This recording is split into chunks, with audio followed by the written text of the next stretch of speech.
आप अभी तक न्यूज देख रहे हैं। मैं हूं आपके साथ संगीता राव। खबर चंदौली से, जहां पर डीडीयू जंक्शन पर चेकिंग के दौरान भारी मात्रा में कैश बरामद हुआ है। जीआरपी आरपीएफ की संयुक्त टीम ने 60 लाख कैश बरामद किया है। बिहार के रोहतास जनपद के एक युवक के पिट्ठू बैग से 60 लाख कैश का बरामदगी हुई है। आरोपी युवक वाराणसी से कैश लेकर जा रहा था बिहार के सासाराम।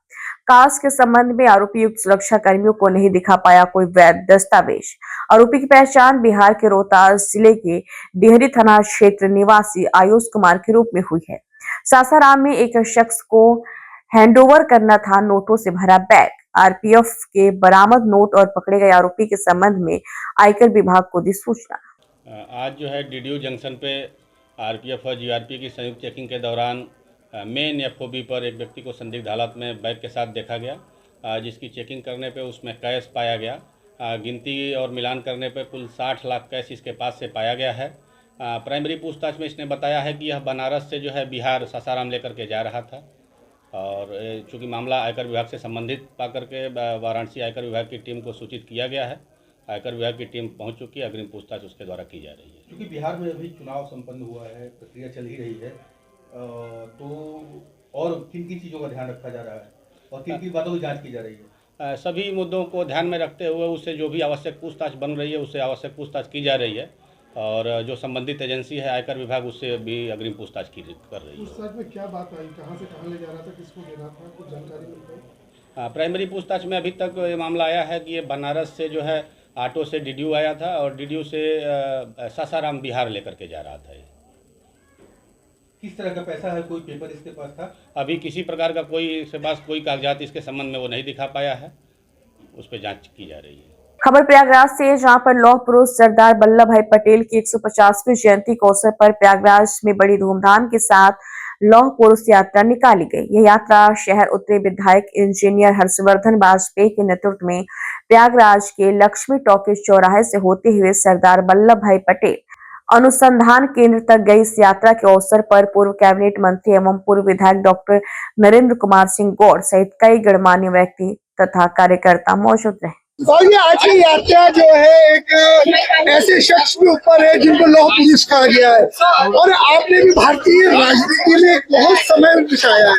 कैसा था इनका समय और इस समय को लेकर आज की तुलना में कितना अंतर है? देखिए, सरदार वल्लभ भाई पटेल के देश के एकता में, अखंडता में बहुत बड़ा योगदान रहा। देश के प्रधानमंत्री रहे, देश के अनेकों रियासतों को भारत में उन्होंने मिलाया था। तो इसी की एकता यात्रा पूरे देश के अंदर भारतीय जनता पार्टी निकाल रही।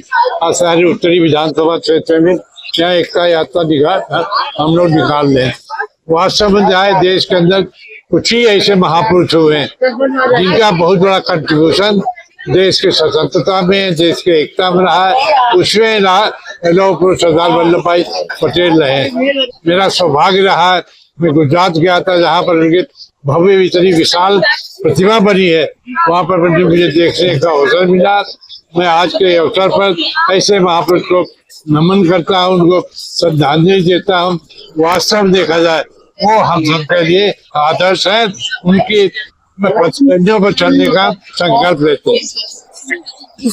एक सवाल है, आज की जो राजनीति है, जिस दिल्ली के ब्लास्ट हुए हैं और उसके बाद जिनके तार पूरे उत्तर प्रदेश से धीरे धीरे अब सरकार देखिए, कहीं पर भी किसी तरह का इस तरह दिल्ली में जो विस्फोट हुआ उसके मैं कठोरतम शब्दों में निंदा करता हूँ, और मैं केंद्र सरकार से मांग करता हूँ कि कठोरतम कार्रवाई की जाए।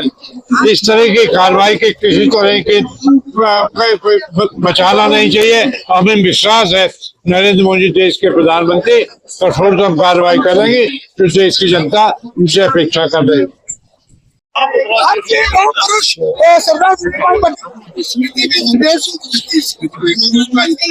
इस यात्रा का मुख्य उद्देश्य, इस यात्रा का मुख्य उद्देश्य है कि हम लोगों को सरदार पटेल जी को याद करना है कि उनकी जयंती का वर्ष भी है। हम लोग को याद करना है कि सरदार पटेल ना होते तो आज शायद हमारे देश के कई टुकड़े हो चुके होते, और जैसे हम लोगों ने सोवियत यूनियन का देखा, उसी तरह भारत में भी कई अलग अलग देश होते, हैदराबाद, जूनागढ़, और ये देश है वो सरदार पटेल जी की वजह से है। और इसीलिए हम लोग लौह पुरुष की याद को खासकर नई पीढ़ी में, बच्चों में यादें ताजा करना चाहते हैं। इसलिए हम लोगों ने स्कूल के बच्चों को विशेष रूप से आज इस कार्यक्रम में जोड़ा है।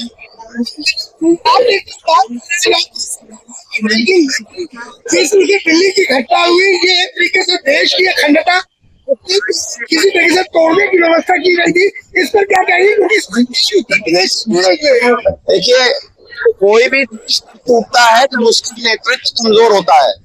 वही सोवियत यूनियन था जिसमें जो है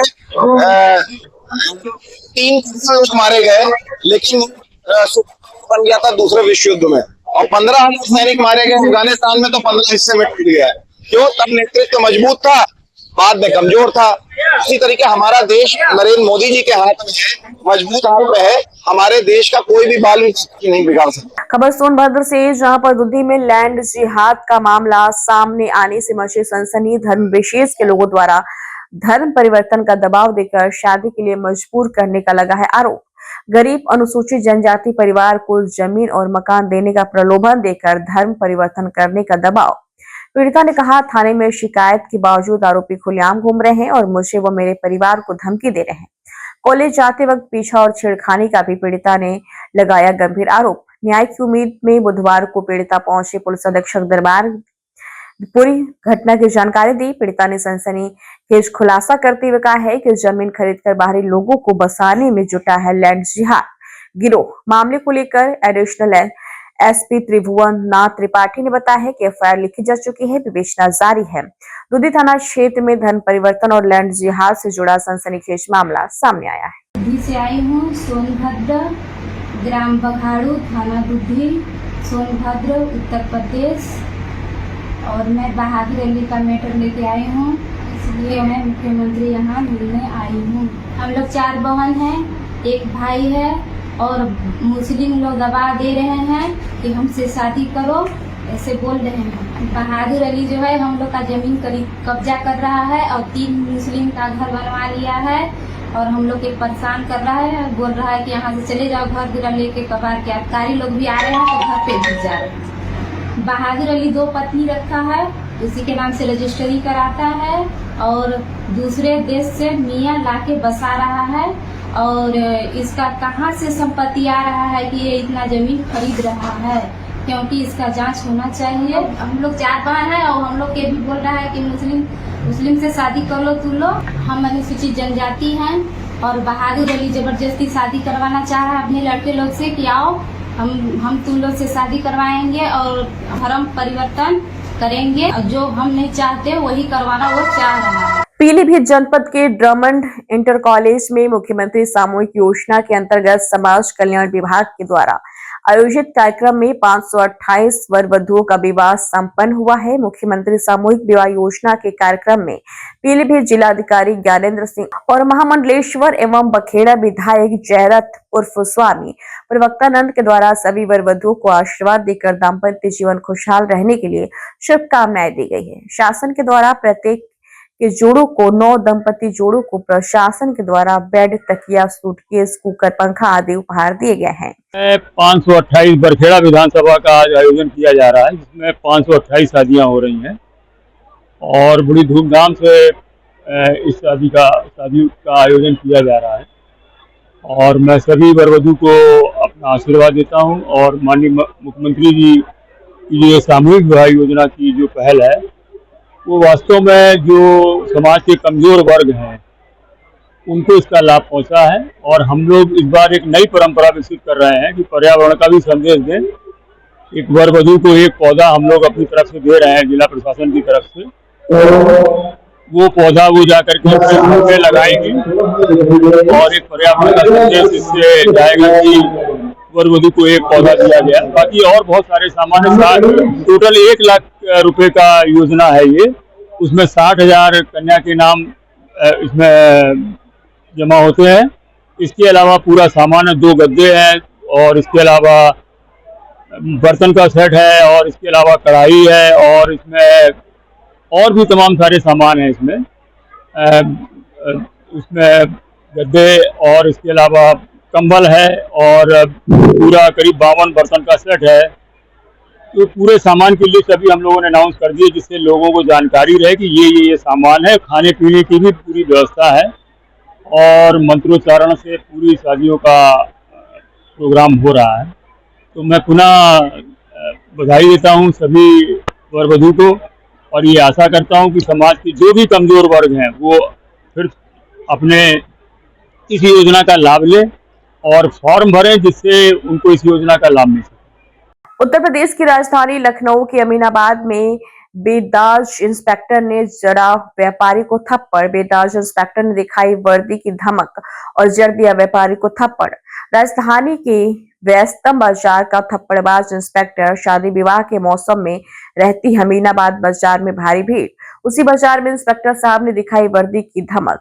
वर्दी की धमक में दुकानदार को जड़ दिया थप्पड़। भीड़ काबू न करने का गुब्बार इंस्पेक्टर साहब ने दुकानदार पर निकाला। थप्पड़ कांड के बाद व्यापारियों में भारी रोष।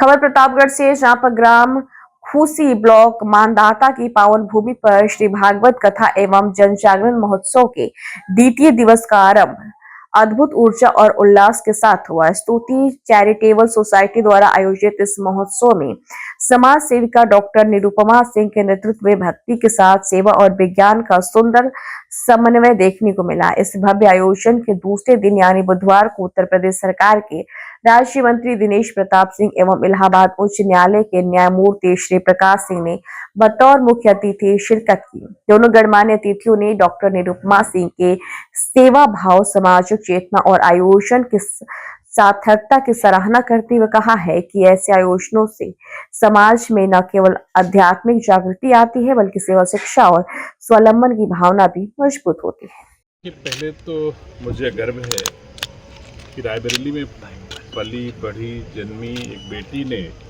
अपना सम्मान दो कुलों का इतनी ऊंचाइयों पर ले जाने का काम किया। इस पर रायबरेली के होने के नाते मुझे गर्व है कि हमारी रायबरेली की बेटी ने और प्रतापगढ़ की बहू ने दोनों दायित्वों का निर्वहन करते हुए एक चिकित्सक के रूप में, फिर एक गांव के सोसाइटी में कितना बढ़िया लाइफस्टाइल लोग जी सकें, कितना स्वस्थ जीवन जी सकें, इसकी चिंता।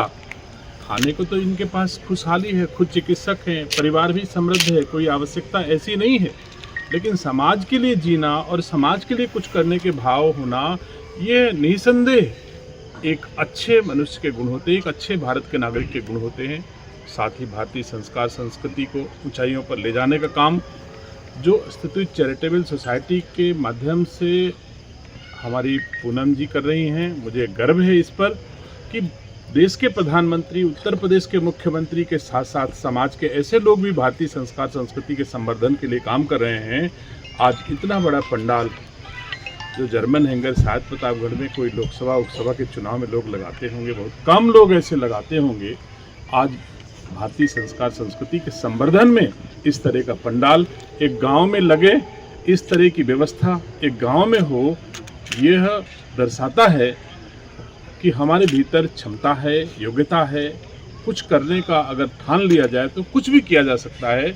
मैं शुभकामनाएं देता हूं पूनम जी को कि वो और ज़्यादा से ज़्यादा ऐसे कामों को करें। और डॉक्टर निरुपमा सिंह जी, भाई मैंने पहले कह दिया हमारी रायबरेली की बेटी है, तो हम लोग अपना गांव में जो नाम दिया जाता है प्यार से माँ बाप ने पूनम नाम रखा है, लेकिन इनका सही नाम डॉक्टर निरुपमा सिंह है।